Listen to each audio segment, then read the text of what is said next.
Good morning. So, my name is Enoch Hale. I'm the director of our Center for Teaching and Learning, and I want to formally welcome you to today's 2019 Fall Professional Development Day. So, I've been, as the committee over the last months have put this together, I've been charged with providing the opening remarks, so I'll bumble through that. But I do want to formally welcome you today, and I want to address the purpose of this event. And the purpose, simply stated, is to provide us with a professional development experience. But that, when we unpack that a bit, I think one of the important pieces is to provide us with a common lens, which I believe will help us to imagine our work, our needs, and our growth here at HSU. It's also to bring staff, faculty, and administrators together as one HSU. And I think that's vitally important. And that all of our different roles at this university are represented here today. And I think this is a tremendous opportunity. But there's another purpose, and I think that's to honor our growth as integral to the health of this university. And finally, to that point, I would say it's because we're worth it. And this day is but one acknowledgement of that. So I don't want us to look at this day as an episodic event, but rather as one piece in what is a growing set of opportunities for us to engage with one another. And to that, I would like to just share a little story. I think that today presents an opportunity for us to imagine that growth individually and together. One of my closest friends retired 15, 16 years ago. And I asked him, I was like, what are you going to do to retire? What's your plan? What do you got going on? And he did something, for me personally, I found absolutely extraordinary. He dedicated every year, he didn't plan this out necessarily, but every year he dedicates himself to the study of one thing. And so one year it was Cuba. And he studied Cuba, he read all about Cuba, he and I went to Cuba. Another year it was Theodore Roosevelt. Read everything Theodore Roosevelt had written, had traveled all the places Theodore Roosevelt had been. One year it was Moroccan cooking. I mean, the point is, he said, I'm going to focus this year on just diving deeply into this thing. And that was his retirement plan. So 16 years later, he's still doing it. And I found that inspiring for my own life, and thinking, well, what am I studying this year? Beyond that of the things I'm doing in my own work. And so the question that I present to us here is so much of our jobs is probably 90% of our jobs is negotiating the mundane. So we have 10% out there that we can really dedicate to interesting things, to our own growth and exploration. Now I realize that 10% can be quickly infringed upon for a number of different reasons, but rarely at the end of a day do I say, oh yeah, I sent 50 emails today, or really accomplished something, So I want to think about this time today as the beginning point to some questions. How will I grow this year? And to what end? And who will it positively impact? I realize that in and of itself might sound nice, but it's not enough. And so the committee wisely grappled with the question of our growth and the motivation to continue that growth. And so I say wisely because in trying to synthesize the complex environment that really informs our daily work here, the committee focused on a word, belonging. And so that's really the theme of today's work. And so in doing so, we're hoping that in exploring a variety of ideas that are prevalent within our work here. By interfacing with colleagues from across the disciplines, from across different units, from across our ranks, we're able to dive into these ideas as equals, that we're able to, more importantly, connect with people. I've found that, I've been here a year now, and the question of like, well, how do you make this place not just feel like home, but as a place that I want to enjoy working, where I thrive. And I've, like I said, at the end of the day, if my inbox is empty, I feel awesome, but the next day it's not. So it's not that. It's not the memos I write or the projects I complete. Those are important, and I like those. But my sense of belonging has come in the massive pints of beer I've consumed with colleagues. Saying, hey, let's go get a beer and talk about these ideas. Or, hey, would you like to go explore this hiking trail? Or, hey, would you like to go out to this dinner? Or, hey, let's go grab a cup of coffee. It's in those conversations I've found the most authentic, the most genuine, the most rewarding experiences that have really helped me develop a sense of belonging here. And it's not just social talk, it's talk about ideas, and I think that's a piece about the Academy that I absolutely enjoy. It's a place where we can freely explore ideas. And so to that end, the committee decided, well, let's wrap this concept around belonging, and for those of you who read the professional development announcement page, I won't go into the metaphor too extensively, but the gist of it is this. Hills, by the way, I didn't know the hill stairs and umbrellas metaphor for probably like 3 months until I was here. But the hills are definitely those challenges. There are those challenges, and metaphorically speaking, each of us can outline those challenges, and I think on each one of these tables, those challenges exist as the topics. The stairs are our university resources. And there are plenty of resources. But those resources are constantly challenged as well. But as we are trying to unpack this metaphor, the umbrellas, I think, really are that piece that began to resonate with me as I reflected on it. Because those are our human connections. They're not part of the university per se, but it's all of those relationships, it's those pieces of advice, it's those helping hands, it's those people we can speak with that provide us the little bit of shelter we need to continue up, to move forward.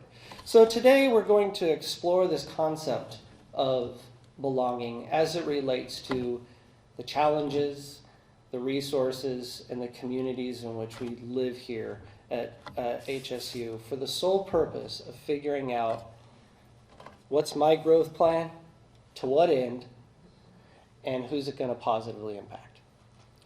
So with that, I'd like to just address how this day is structured. Social and breakfast, okay, we're past that. So immediately following, we've invited some speakers to share their stories. Their stories of growth and belonging at HSU. From there, we will move to facilitated discussions at the tables. The purpose of these table discussions, it's not to solve a problem. We don't have the materials and resources and time to do that, although some solutions may emerge. Right? It's not to build something, although some ideas may emerge. It's to mindfully enter into a collegial, professional, and disciplined discussion that explores the landscape of each one of these topics, with the view to help see ourselves within it, to then prompt reflection on what, if anything, you might want to do to help address these challenges that will continually face higher education and HSU as we move into the future. So that's our purpose. And so we want to begin with I really am honored that the people that we've asked to speak will be sharing their stories of growth and belonging today. So without further ado, I would like to invite Dean Lisa Bond-Motten to take the mic. Thank you.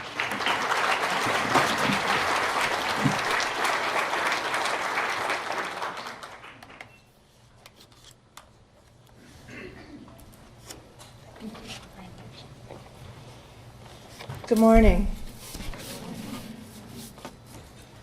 I want to begin by, before I read my story to you, I want to begin by saying, as I've practiced this in the living room, I've realized there's a lot of emotion around this story. And as you know, I'm a bit of a crier. So I discovered that if I breathe a little bit in between, I can keep myself on track. So if I pause, you'll know that's what's going on. I also want to just thank Enoch and Kim and everyone for including me in this incredible opportunity to share. Growing up, our family had the privilege and the freedom to migrate. And we stayed in motion. I envied the kids in the towns we moved in and out of. They got to stay put. They had something I didn't have, a sense of belonging rooted in continuity and familiarity. When they were asked, "Where are you from?" they answered automatically. As a result, they could be located and defined by their relationship to a place and the people in it. I believe this to be a natural state, and ours unnatural. The rooted people appeared to possess a confidence that was elusive for me, the confidence that no matter what, you could go home. Home, I imagined, meant unconditional acceptance and belonging. I wanted that. I still do. As a side note, in college, I met and married a guy firmly rooted in place. He grew up in the town his parents grew up in. He could not wait to get out. And that's how he described it. And he never looked back. I learned from Jim that a consistent connection to place can feel stifling, conditional, and that being home does not always mean feeling that you belong. I have heard from some of our students that they are motivated to come here for similar reasons.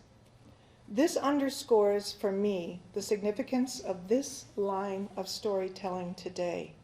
They are looking to belong here. So not counting college, I was the new kid at school 10 times. This was an isolating experience each time. The new kid is marginal, perhaps exotic, and asked to explain herself. I tried to tailor the explanations to minimize any perceived differences. In school, difference was not necessarily an asset. Above all else, I wanted to belong. Belonging meant to me that I had to figure out quickly who I needed to be. I honed my skills of observation and adaptation. I tried to make myself useful and focused on pleasing my teachers. I found that even if I couldn't make it work with my peers in a given moment, I could hang with my teachers. These teachers let me know they saw something valuable in me. They created safe havens. I became at home in the classroom. As the new kid, it was always the other socially marginalized kids who first befriended me. Together on the edge, we watched those at the center. Sometimes I managed to navigate the social hierarchy of the school before we moved on, and sometimes I was okay on the edge. The edge was the most diverse social location and the most interesting. In school, the edges included alternative spaces available where I could contribute and connect. In these spaces, I felt most that I belonged. These were often the spaces created through the arts. Intentional spaces co-created by music and theater students with the support of their teachers. In some ways, the educational and work path that led me to my current role and to Humboldt State is informed by a desire to recreate these experiences of belonging for myself and for others. Obviously, I never left the classroom environment, and I'm still hanging out in a way with musicians, and if you'll allow me, with fellow drama freaks. I do know that my motivation to become a teacher and a higher education administrator was largely informed by my desire to co-create inclusive spaces in the classroom and in the larger organization. For me, this has always meant opening opportunities to have the classroom and university itself transformed by the contribution of members rooted in their lived experience. I do not want my colleagues and our students to feel as I often did as a new kid, that we are not okay as we are and must change to belong. In writing this story, I reflected on what it was about my experiences of belonging as a kid that I want to replicate and support here. I've given some thought to the characteristics of those artistic spaces in which I felt I most belonged. I hope this might spark some thought about how to continue to structure ourselves for inclusion. These are the 5 characteristics of the artistic spaces in which I felt a sense of belonging. First, they were often structured as non-hierarchical ensembles with a diversity of roles available and a true sense of interdependence. Second, we were sharing a script or sheet music. This meant we had clarity of shared direction. Everyone was on the same page, literally. Third, these spaces represented opportunities to develop through practice, skill development, constructive critique, mutual support, and continuous improvement. And they were creative and fun. Difference and quirkiness was understood as an asset. Lastly, they were transcendent of boundaries. There was play with new ideas characterized in these spaces. There was innovation, adaptation, and learning from mistakes. There it was encouraged and essential. I appreciate the opportunity to tell my story and to reflect on what belonging means to me. This helps me to think about what I need and want to help create here with my colleagues and my direction for growth. I cannot imagine a more important line of consideration for us as a university community. How to work together to co-create spaces in which our students and colleagues feel that they are, as they are, welcomed, needed, and belong. Thank you.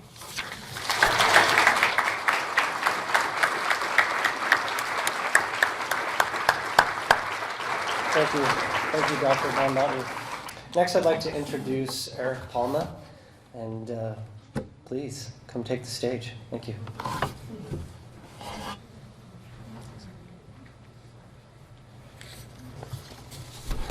All right, good morning. I'd like to begin by thanking you all for taking the time out of your morning to participate in Professional Development Day and for listening to my story. I also want to thank the Center for Teaching and Learning for hosting this event and for giving me the opportunity to speak with you. So, over the next several minutes, I plan to share with you some of my personal experiences with those challenges that we face as we try to work towards our professional goals.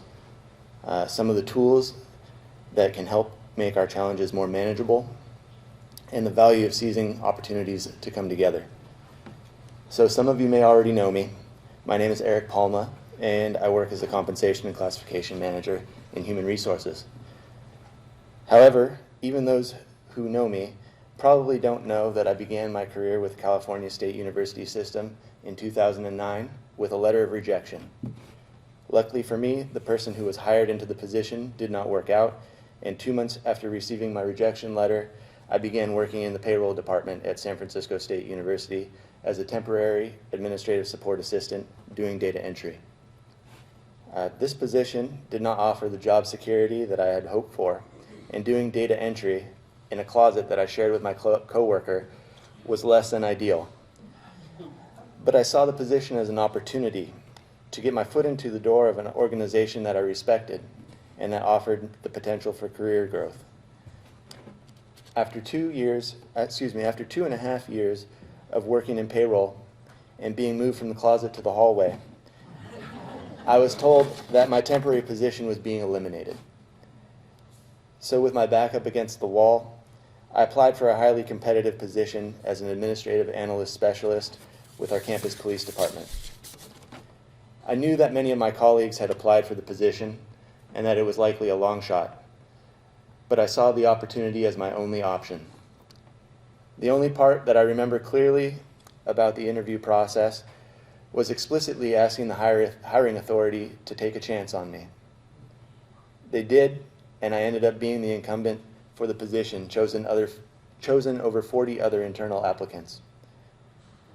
I worked for the police department for 4 years, and I used to tell people that I crunch numbers and push paper for a living. At that point in time, I identified as an administrative analyst, and I was very comfortable in the role. It wasn't until I was hired as a compensation and classification manager at San Francisco State University that I began to realize how valuable it can be to question your perspective. To be honest, I was scared to apply to the management position, and my partner really had to encourage me to do so. At that time, I didn't know anything about compensation or classification and had zero management experience. Somehow, I was hired for the position and set out with the goal of ensuring that my colleagues never discovered that I was an administrative analyst disguised as a manager. I read collective bargaining agreements. I became a certified human resources professional. I researched leadership and watched TED Talk after TED Talk. And even today, after nearly 5 years as a compensation and classification manager, I still sometimes feel a sense of imposter syndrome. So this brings me to my current role as a compensation and classification manager here at HSU. This position is the answer to a question I asked nearly 3 years ago. What if my partner and I could move away from the Bay Area, but I could still continue to work for the California State University system?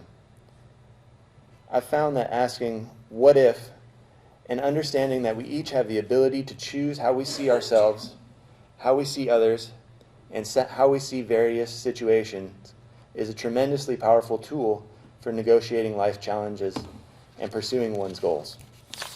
Throughout my career, asking what if and challenging myself to see greater possibility for my growth has consistently led to personal and professional development.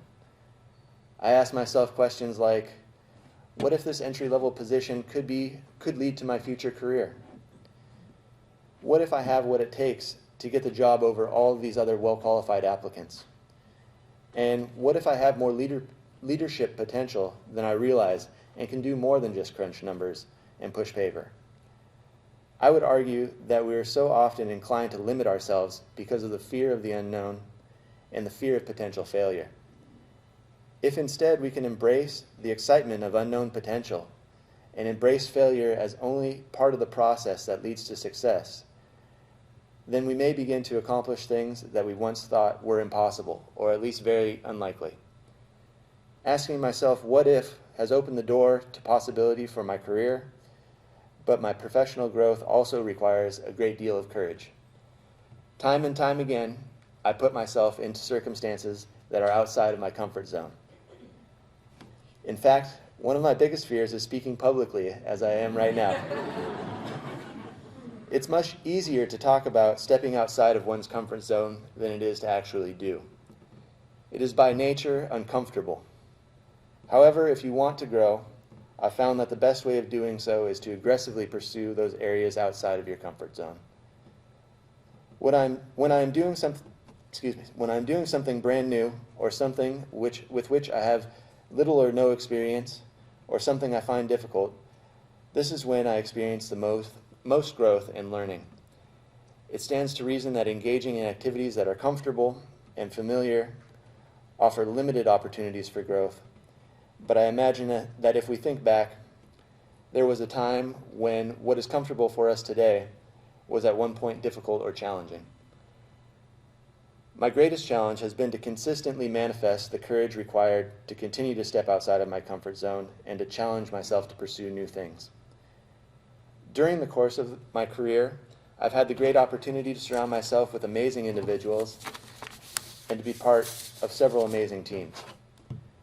I've realized that everyone has a story to tell with their own challenges and personal successes. In many ways, I draw my courage and inspiration from those around me to dig deep and to manifest the courage to continue to step outside my comfort zone and to continue to grow. I like to choose a perspective that highlights our similarities and believe that we all experience adversity and challenges and that we all become greater together. In my 2.5 years of working at Humboldt State University, I've witnessed my colleagues and friends experience all varieties of challenge and growth. I've seen them promote into new positions. I've seen them tackle projects that seem nearly impossible or extremely challenging at best. I've witnessed difficult decision-making and challenging discussions take place. It seems that every new day presents new challenges and opportunities for growth. I hope that I've adequately illustrated that I believe that growth is difficult, but also that it's very possible. Surround yourself with people who inspire you. Surround yourself with people who challenge you to be better and who seek to be better themselves. In doing so myself, I've realized that I have potential well beyond what I have ever imagined. I never imagined that I'd be a human resource manager at Humboldt State University. I never imagined having the opportunity to speak with you about my experience at Professional Development Day. You really never know what you might be capable of until you allow yourself to try. So, in closing, I want to encourage you to try something outside of your comfort zone. If not today, then maybe sometime this week. Try something that you're unsure about, something that gives you butterflies in your stomach. You don't have to try it alone either. If there's something that you're unsure about trying, it's likely that someone else feels similarly. My hope for myself and for all of us is that in challenging ourselves together, we'll learn to grow together and to form bonds and friendships that will endure a lifetime. I'd like to thank you for your attention and for allowing me the opportunity to share with you.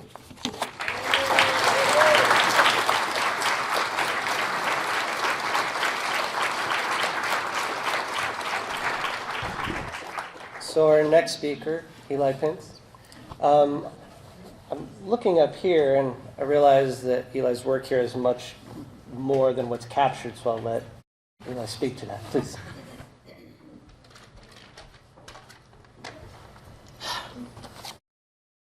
Okay, so now here's something completely different. And not 10 minutes long. Hello, everybody, and thank you for coming. My name is Eli Pence, and I'm an Educational Opportunity Program Student Support Service Advisor and Lecturer in the Critical Race, Gender, and Sexuality Studies Department here at HSU. Sorry, I'm really nervous. Both the concept and the experience of belonging have preoccupied me for a very long time. It may be the sociologist in me. I wrote my master's thesis on using positive ritual to create a sense of belonging in HSU TRIO Upward Bound participants. I had watched so many students, myself included, blossom personally as well as academically when they felt like they were part of a community of care and support, and that belonging was constantly reaffirmed. But I can without a doubt attribute it to my identity as a transgender man.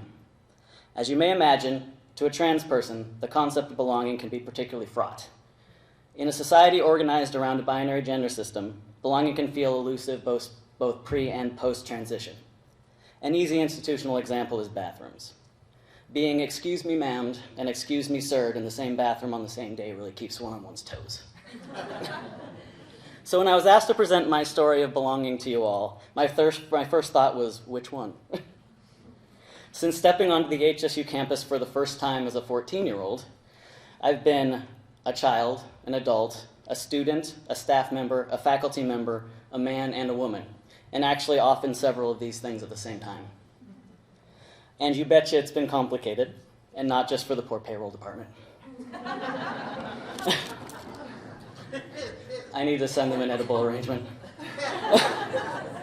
I decided to focus more narrowly on gender because as I was reflecting on what I was going to share, I kept returning to gendered expectations in the workplace and how they structure our daily lives. I began my medical and social gender transition in the summer of 2009, halfway through completing our master's program in sociology. Those were heady times, if you can imagine. I was incredibly privileged to not only be attending graduate school as a first-generation student, but also for it to serve as a safe intellectual and social lab environment for the messy work of my personal identity development. I'd say sorry, cohort, but I'm delightful. So I'm not going to apologize. I began to pass as male consistently in public about a year after I graduated with my master's. And on a side note, you're lucky that this didn't turn into a 10-minute lecture on passing, because that's how it started. So anyways, I was out of school and into the working world. As I put my first HSU job application together, I was confronted for the first time by the realization that nothing had prepared me for interviewing for a job as a man. I stood in front of my closet in confusion, wondering how important it was for my belt to match my shoes. And in that moment, the knowledge that gender as a social construct was cold comfort indeed. But practice makes adequate. By the time I applied for my current position, I'd gotten better not only at performing masculinity, but also several other key skills, such as cover letter writing and interviewing. And as honestly joyful, terrifying, exciting, traumatic, and validating as this experience has and continues to be, I wouldn't trade it for anything else. I believe that the radical perspective shifts that I've experienced have made me better at my job. And as a matter of fact, I would argue that all of our quests for belonging have written on our hearts the knowledge of belonging's inverse, which is exclusion, and that we can carry that knowledge with us into our experiences with students and our peers. As I hope my story has illustrated, because we are dynamic human beings, our sense of belonging can at various times be in flux. What does that mean to us as educators? How can we leverage the privilege of our belonging in the spaces we've worked so hard to inhabit? I would ask that when working with our students and each other that we keep in mind that for some at least, belonging, like identity, is a moving target. It requires ongoing negotiations both with the self and society. If we think of belonging as an achievement or a fixed point in time, or around a single aspect of a person's identity, I think we can miss some of the richness of reflecting on how us changing as people throughout our lifetimes changes with how we engage with the world. Thank you.